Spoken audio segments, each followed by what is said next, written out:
اول يوم جامعه اليوم اللي كله حماس وتوتر واسئله كتير، تقعد تفكر اخد ايه معايا وانا رايح اول يوم جامعه، وهتصرف ازاي مع الدكاتره، واتعامل ازاي مع الناس الجديده.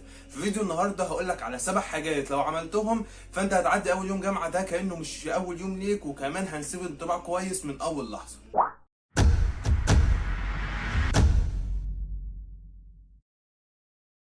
الورق بقى اللي احنا هنحتاجه اول يوم جامعه، مفيش حاجه تضايق اكتر من انك تبقى محتاج ورق وما تلاقوش معاك. فانت حاول وانت رايح اول يوم جامعه ده يبقى معاك بطاقه الترشيح طبعا والبطاقه الشخصيه، ويبقى معاك صوره ليهم على الموبايل. يعني مثلا واحد صاحبي راح اول يوم جامعه ده ونسي البطاقه، نسي بطاقه الترشيح، وطبعا اللي واقفه على البوابه ما دخلتهوش، او اللي واقف على البوابه ما دخلوش، فضل واقف لحد ما طلع صوره على الموبايل ووريها لهم وساعتها دخلوه. فانت حاول تحتفظ بصوره معاك سواء من بطاقه الترشيح مثلا على الموبايل، وكمان يكون معاك ورقه ليها في الشنطه بتاعتك. تاني حاجه وهي الحاجات اللي انت هتاخدها معاك اول يوم جامعه، اول حاجه لازم تاخد معاك فلوسك.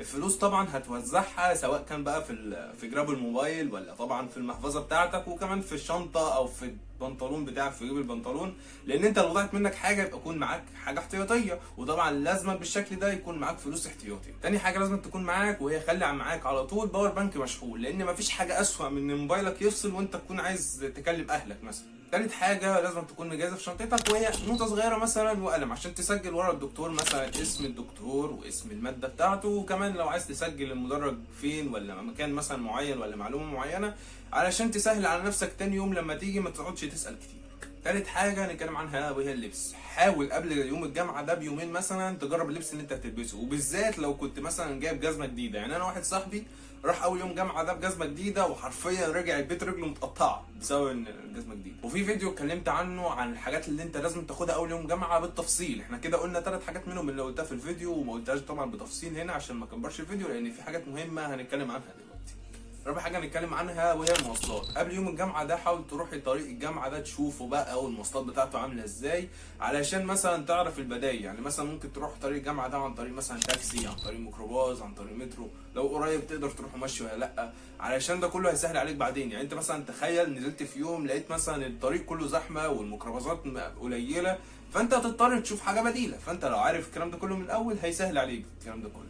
وحاول برضك تنزل بدري علشان لو ما لقيتش وفضلت واقف تعرف تتصرف. كمان مثلا تعمل حسابك مثلا في تكلفه الشهر. يعني انت مثلا لو بتصرف على نفسك فانت حاول تضرب مصاريف اليوم مثلا في عدد الايام اللي انت هتروحها خلال الشهر. حاجه نتكلم عنها وهي التعامل مع الدكاتره داخل المحاضره عامل ازاي. اول يوم ده هيبقى مهم جدا، الدكتور بيشرح فيه وبيعبر، يعني بيقول لك كده انا بقيم الامتحان ازاي، ويعرف نفسه انا اسمي ايه وبدي ماده ايه، وطريقه المنهج هتبقى عامله ازاي، وهنشرح المنهج والكلام ده كله. فانت حاول تسجل الكلام ده كله. وبرضك لما تيجي تسال الدكتور قول له يا دكتور او يا حضرتك، بلاش تكسفنا من اول يوم. يعني بلاش بقى يا ابله ولا يا مستر والكلام ده كله، اسمه دكتور. بالنسبه بقى اللي بيديك السكشن فهو اسمه برضك دكتور. اي حد بيشرح لك ريح دماغك وقول له دكتور. تعال بقى نتكلم بقى عن النظام داخل المحاضره. وانت في المحاضره اكتب بس النقاط الاساسيه، ما تكتبش كل التفاصيل او اي نفس يشرحه الدكتور هتكتبه يعني. ولو فاتتك حاجه حاول تصورها من اللي جنبك او انك تكتبها من اللي جنبك، ده برضك هيساعدك ان انت تتعرف على اللي جنبك، وده هيساعد في ان انت تعمل علاقات داخل الجامعه او داخل الكليه او داخل المدرج. تعال بقى نتكلم مثلا ان انت زهقت من المحاضره او انت مش فاهم حاجه من الدكتور وعايز تخرج مثلا تجيب حاجه تشرب ميه، تخش الحمام يا عم. فانت تخرج ازاي؟